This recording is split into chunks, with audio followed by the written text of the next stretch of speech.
You're listening to This Week in America with Rick Bratton. Welcome back, everybody, coast to coast, This Week in America. Our guest on the program, once again, is Hovey Smith, who at age 75 says that he has finally figured out what he is. He's a guy who was driven to innovative thought. He has BS and MS degrees in geology, was an exploration geologist in Alaska and elsewhere for decades, a decorated combat engineer officer, outdoorsman, author of 18 books, has published more than 650 YouTube videos, had his own podcast radio show, Hovey's Outdoor Adventures.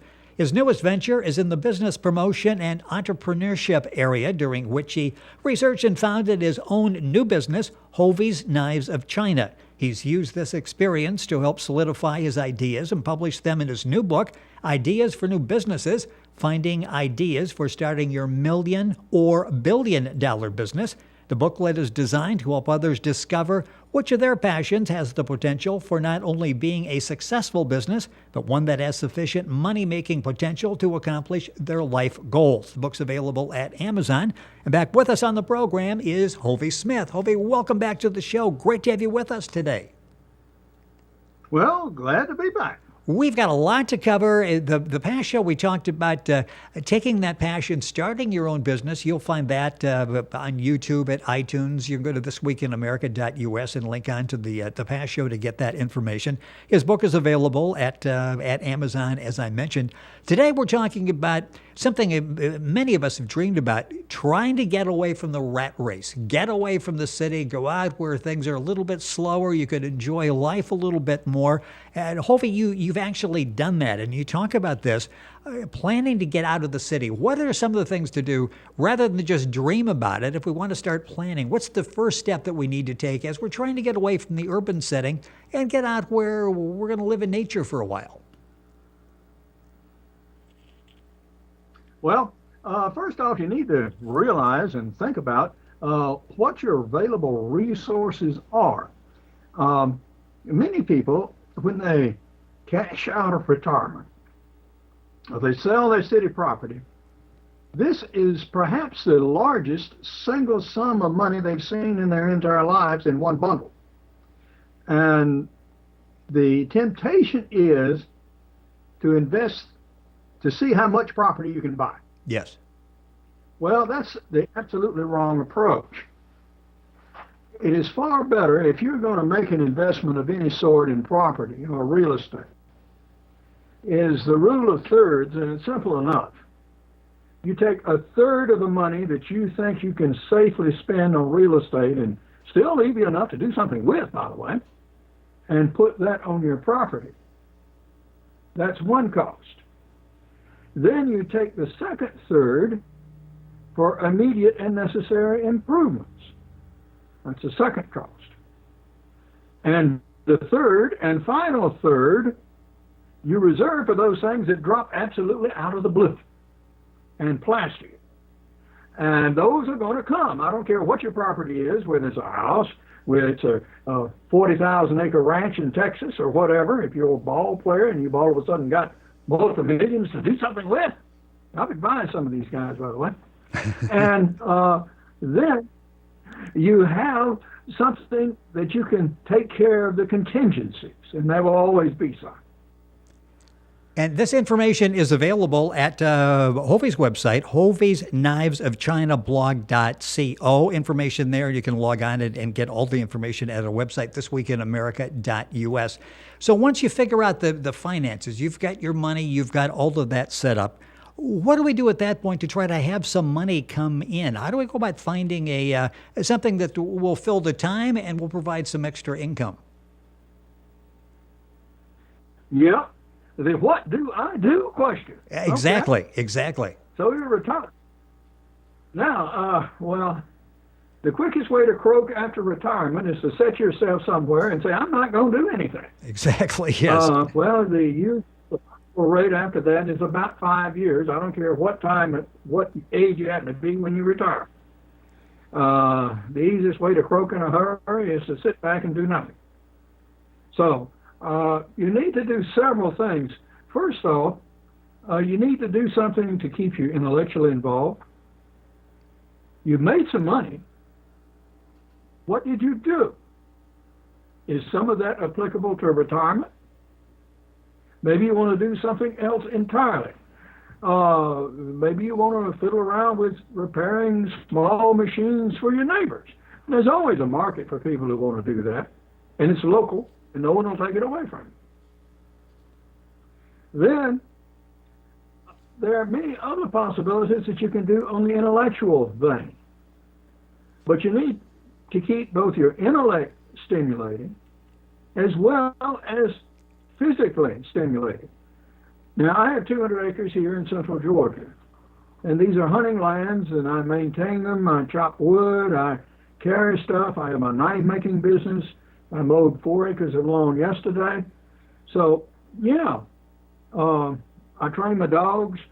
You do a lot of physical stuff, and this just keeps you active and fit. And you mentioned the knives that you have. It's Hovey's Knives of China. The website is Hovey's Knives of China blog.co. This is where you decided this is a new business venture, as I mentioned in the beginning. This is an area that you had expertise. You're an outdoorsman. You spent a number of years, understanding the business of knives and what people were looking for. We can take that information, that outline that you followed, and do something similar ourselves, something that we have passion for. One thing that's interesting is how people try to make a life when the partner is gone. So often it's like, wow, I've just lost my motivation. I really don't know what I'm going to do. How do you go about regrouping and going on from that point? Well, that's a task. Now, the obvious thing for many people is to seek another partner. Well, my late wife, Tressa, was the love of my life. And she had pancreatic cancer, and it's typical with that disease. She lingered for about a year and then ultimately died. Well, that wasn't all bad. We had a chance to say our goodbyes and all of this kind of good stuff. She died in her house, in her bed, in my arms, just as she wished. And that's how we handled that. And after that, of course, I was devastated, like anyone would be. But I didn't have any real interest in seeking another partner. So what I did was, instead, I've always been stimulated by intellectual activities, and I founded my knife company, Hovey's Knives of China, producing modern knives based on ancient Chinese designs, continued my outdoor writing and this sort of stuff, did a couple of years of radio, and used these sorts of activities to fill my time and also give me something intellectually interesting and challenging to do. Hovey Smith, our guest on the program. The book that's available at Amazon, Ideas for New Businesses, Finding Ideas for Starting Your Million or Billion Dollar Business. We're talking about how to get away from the urban rat race. You were able to do that, and it sounds like you've got a pretty good life out there outside of the city that you're enjoying in Georgia.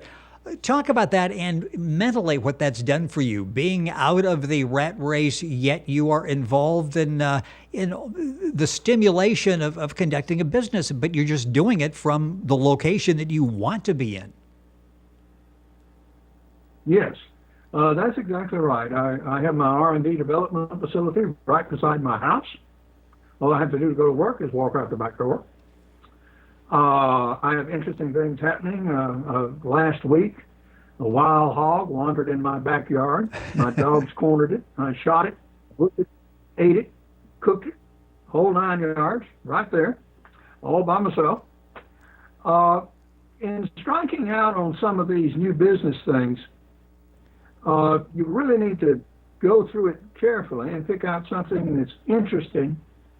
It's going to have some risk. If it has no risk, there's no challenge there. It's not worth doing. But these will return rewards in unexpected ways. With my Hovey introduced to a whole new circle of friends. I go to national and international exhibits with my knives. I'll be up in New York in October, for example. And it gives you a chance to get out, circulate around your known acquaintances, and expose yourself to some different stuff. You know, you talk about try something. There's an element of risk no matter what you do. A truism, as you're talking about how to get away from the urban rat race, you say if you should not succeed at something, no big deal. Try your hand at something else. So often we limit ourselves out of that fear of failure. And you're saying people fail all the time. You just pick yourself up, dust yourself off, and you go on another adventure. Indeed. Well, I have a saying, a truism really, that life is not a graded exercise. It's not. You go out there and you do your thing, and you will stumble around some. That's fine. But usually, if you persist, it'll turn out halfway decent. You know, talk about the... Now, some of the things that I...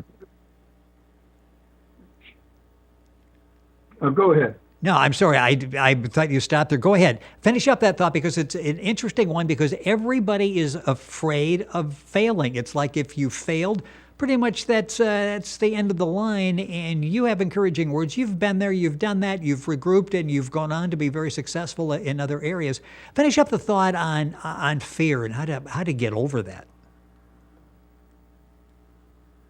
Well, one of the things I did as a young writer was when I was coming up, and I was just out of the military at the time, and I was a young journalist, and I was making next to nothing writing for a newspaper, the AIDS epidemic struck. But at that time, I did not know anybody who had AIDS, and I certainly didn't have AIDS, but I had the world's experts coming to me in Atlanta, Georgia, not 90 miles from where I sat. And so I went and listened as a journalist, and I published 4 of the first books ever published on AIDS.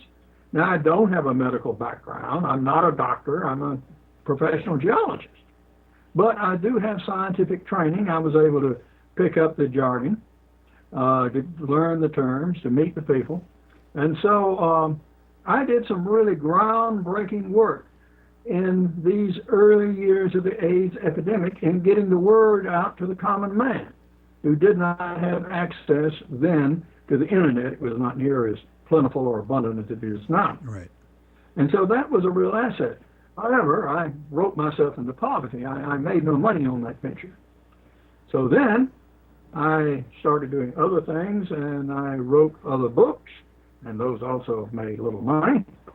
But I wound up working again as a professional geologist for a company, a kaolin company, China clay used in porcelain and paper coating, here in my own town, and then got into some consulting work, and well, from time to time has made as much as $60,000 a week. So yeah, you roll with the punches and you pick your plums as you've got them. Yeah, it's so, and all this information is available. Ideas for new businesses, finding your ideas for starting your $1 million or $1 billion business. Hovey Smith, that's Hovey, our guest on the program. The website, and we're using the reference point, the knives, that is his new business venture, Hovey's Knives of China blog.co. By the way, if you've got some ideas you'd like to bounce off Hovey and talk with him, he's available for consultation, and you can get a hold of him by going to the website or contact him through our website as well, thisweekinamerica.us.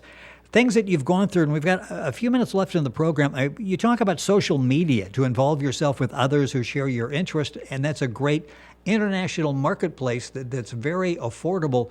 Talk about the power of the internet, the power of, in this case, YouTube. I mentioned all the hundreds of YouTube videos. Your market is waiting for you out there if you have a good message, isn't it? Yes, it is. And the thing about YouTube videos is that they can be done with very, very simple equipment. I use a simple video camera, a still camera, a small voice recorder, and with this I can put together a very sophisticated video. And I've done videos for Nissan, I've done them for Hello Bean, I've done them for David Peter Saldi in Italy. I've covered conferences. One result of my videos was getting me twice invited, paid for by the People's Government of China, as a speaker to an international conference. So this is just from doing YouTube videos. if you have a product to sell, if you are a creative person, or if you have a service to offer, by all means, use YouTube videos. Learn how to do it. And perhaps your kid can teach you. Or certainly stand behind the camera. Well, that's always interesting to go to the younger people. Well, by all means, if you don't have the skills, go to people who do. Exactly. But there's no reason no, you're going to say there's no reason not to take advantage of that, right? I mean, it's there. The cost is right. The equipment, because of technology now, we've got, it used to be you needed thousands of dollars worth of equipment. Now you don't need to do that. If you go to Hovey's website and you just Google Hovey, you will see some of the videos that he's done, some of the many, 650 of those, over, I think it's 3 million views now and counting. You also talk about mentoring younger people, and we'll wrap up the program in talking about that, because from a number of areas, it's good. You mentioned you can get knowledge from them, so it's a two-way street. But I get the impression, I mentioned before, that you've got the consulting that you do for people with ideas. Mentoring younger people, does that keep you young as well? Well, yes, it does. I've seldom met anyone I could not teach something to or learn something from. Yes.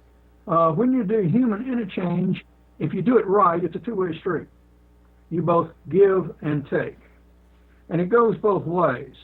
There's nothing that sort of goes off worse than you taking a younger person and setting him down and say, you do this and this and this and this, and I don't want to hear nothing else. I guarantee you that'll turn him off quicker than anything else I could think of.